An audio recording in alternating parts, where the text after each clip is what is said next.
Hello, everybody. Welcome back to the GSMC Hoops and Heels Women's Sports Podcast, brought to you by the GSMC Sports Network. We just got done talking about women's MMA, and now we're going to recap recent NWSL games. We got a lot to cover on this, so we're just going to get right into it and started right now. Okay, so here we go. Okay, so we're going to start with the Sunday, June 16th games. We had the Seattle Reign FC and Portland Thorns go head-to-head and end with a tie of 0-0. The Reign kicked off with 5 changes to their previous starting 11, but didn't miss a beat settling into the match. Thorns forward Janine Beckie set the tone for the rivalry match early, earning a yellow card just 3 minutes in. The first half brought in several quality chances for the Reign, but nothing quite connected with the back of the net. Midfielder Quinn notched the Reign's first shot of the match in the 19th minute, but their attempt went off target. Defender Ryan Brown quickly followed suit, directing her shot on target in the 21st minute. Seattle looked solid defensively, holding the Thorns to 0 shots on target until the 42nd minute of the match. To close out the half, forward Jordan Hitima took 2 shots, one on target and one off target, but it wasn't enough to get by Shelby Hogan and goal for the Thorns. In the 64th minute of the match, the Reign enforced a high press, causing the Thorns to turn over the ball in their own half. The play ended in a shot from forward Bethany Balser, but it went high and the score remained 0-0. Unfortunately, I always hate when games end in 0-0. It always seems so it just seems anticlimactic and just seems like nothing happened in the game, but stuff it did. It's so frustrating. Anyway, forward Bethany Balser did make her 100th regular season appearance at the game, becoming just the 5th player in club history to reach the milestone. Since entering the league in 2019, Balser leads the team in appearances, goals at 32, and shots at 178. Also on Sunday was the Bay FC v Utah Royals FC, and the end results were quite shocking. The Royals came out on top 1-0. This is now the Utah Royals' second win of the season with a late goal from Kate Del Fava. In the opening half, the Royals had limited opportunities and were outplayed by Bay FC. Midway through the first half, Lauren Flynn exited with an injury and was replaced by Madison Pogarch in the 25th minute. During the first 45 minutes of action, the Royals controlled possession for 49% of the first half, but were significantly outshot by Bay FC. The home side attempted 8 shots to only 4 by Utah. The Royals only managed 1 shot on target, while half of Bay FC shots were on goal. However, 3 saves by Utah Mandy's Hawk kept the scoreboard blank at a break. She was the MVP, in my opinion, of this game. After exiting the locker room, the Royals put together a better performance in the second half. In the 85th minute, the Royals dodged disaster after a goal by Bay FC was immediately ruled no good due to offsides.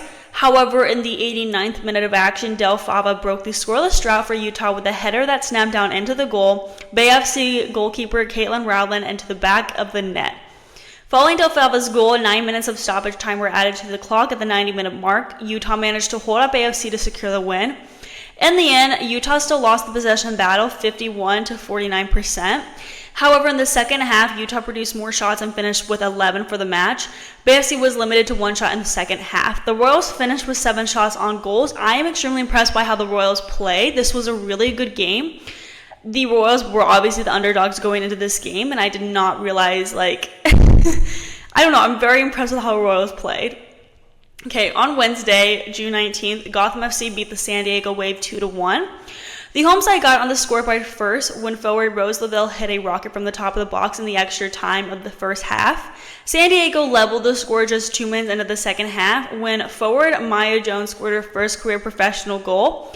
After intercepting a pass from Gotham goalkeeper Anne-Katrine Berger, the rookie beat her defender on the dribble and charged toward the goal. Jones held off her defender and carefully hit a well-placed left-footed strike into the near corner for the goal. However, as the match was closing out in the second half, Gotham FC rookie Macy Bell received a cross that she took a touch and hit the far corner to secure all 3 points. Some of the notable points during the game was that Kaylin Sheridan had 7 saves on the night, tying her club career high. Now, also on Friday, the Angel City FC beat the Racing Louisville. Why did I say that so weird? Racing Louisville 3-2. 2 goals were scored in the first half by midfielders Kennedy Fuller and Rocky Rodriguez, and a late goal was scored by Sydney Leroux.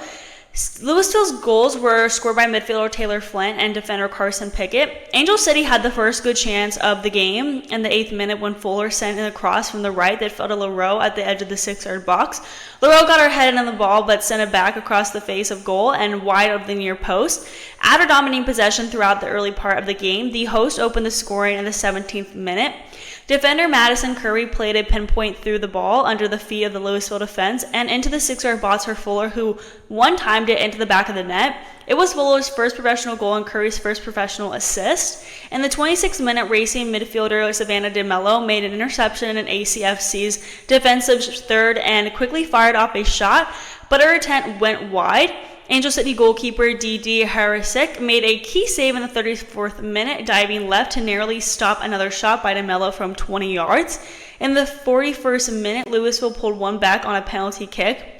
After ACFC defender Megan Reed was given a caution card for a foul in the box, midfielder Taylor Flint stepped up to the spot and sent her attempt past Harisic to bring the score to 2-1.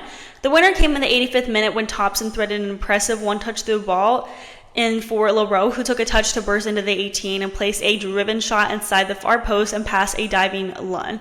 That goal was Leroux's 45th career goal, tying her with Kansas City midfielder Debinha for 9th most all-time in the NWSL. On Friday, June 21st, the Orlando Pride absolutely crushed the Utah Royals 6-0. The Pride set 2 club records as the team remains unbeaten and at the top of the NWSL table. This was scored by the Pride were the most scored in a single game by the club and also marked the largest margin of victory in team history. Barbara Banda scored the first of her 2 goals in the first half on the header, her club record 5th header of the season. Her second goal on the night came late in the second half, and Banda now leads the NWSL for most goals on the season with 10. Marta also notched a brace of her own, extending her lead for most goals in club history with 35 all-time. Summer Yates picked up her 4th goal of the season in first half stoppage time, and Ali Watt scored her 2nd goal in second half stoppage time. Second half substitute Ali Watt joined in with a goal of her own in second half stoppage time, and then Marta controlled the ball on the outside of the field and dropped off a pass to Banda towards the end line. Banda crossed the ball into the box to Watt, who beat the defender and notched her 2nd goal of the season. With 4 saves, goalkeeper Anna Morehouse and the Pride defense picked up the 6th clean sheet of the year, and it is the 3rd occasion this season they have had back-to-back clean sheets. Morehouse is also 1 clean sheet shy of tying her own club record for most in the season, which she set last year. I would say Marta and Banda are literally the most MVP of MVPs ever, especially with this game. To close up this segment, we will talk about the Saturday, June 22nd games. The Houston Dash and the San Diego Wave tied 0-0. With the result, the Wave recorded its 5th clean sheet of the season, with goalkeeper Kaylin Sheridan notching her 22nd career shutout for the club. The first half was an intense affair, with Houston getting their first look at goal in the 10th minute. A shot from Dash midfielder Diana Ordonez from outside the box deflected off a Wave FC defender, requiring a diving fingertip save from Sheridan. The rest of the first half was dominated by San Diego as the visiting side outshot the home side 6-2 in the first 45 minutes. The best chance of the night for both sides fell to San Diego in the 63rd minute when forward Maya Jones crossed the ball to the far post that fell to forward Kyra Caruza. The San Diego native hit the ball just over the line, but was determined that Caruza was offside through VAR, leaving the 2 sides level to split the points. Lastly, the Bay FC beat the Angel City FC 1-0. Angel City opened the match looking like a team that is starting to figure it out. Through 15 minutes, it was LA who had the best 2 chances of the night, both courtesy of a running Sydney Leroux, who nearly got the opener on both occasions. Her second attempt came with the ball of controversy as the ball appeared to go off a Bay FC player's arm, which would have been a penalty, but a quick check ruled no handball. Much like the first time these two met, despite Angel City fully controlling the half, it would be the Bay FC to head into the break with the lead. In the 31st minute, Bay FC put on some pretty passing in the final third that broke down Angel City's defense. That and not clearing the ball in the few chances they had to do so gave the Bay an opportunity, and they took it. A 1-2-3 that ended the test bow tapping it in for the lead. After taking the lead, Bay FC seemed to take control of the match. At the very least, it felt like they were the more confident of the two teams. That continued the second half with the home side not just keeping the lead, but looking to add it. It was starting to become a struggle for Angel City to put something together, and they needed a bit of brilliance to equalize and get a boost of second win. Through 60 minutes, it remained a 1-goal lead for the home side, with Angel City getting a couple of chances, but nothing that threatened. The match went on, and while Angel City stacked up a couple more shots on goal, they never did come close to finding an equalizer. Bay FC were giving them an opportunity as they themselves seemed uninterested in finishing the game for most of the second half. Through 80 minutes, the result looked all but set. There would be no late winner for Angel City this time around as the final whistle blew on the match, with Bay FC completing the season sweep of Los Angeles. So we're now going to move into our next segment where we talk about swimmers to watch in the upcoming Paris Olympics. Before we get into that, we are going to be taking a very short break, so I will see you guys very soon.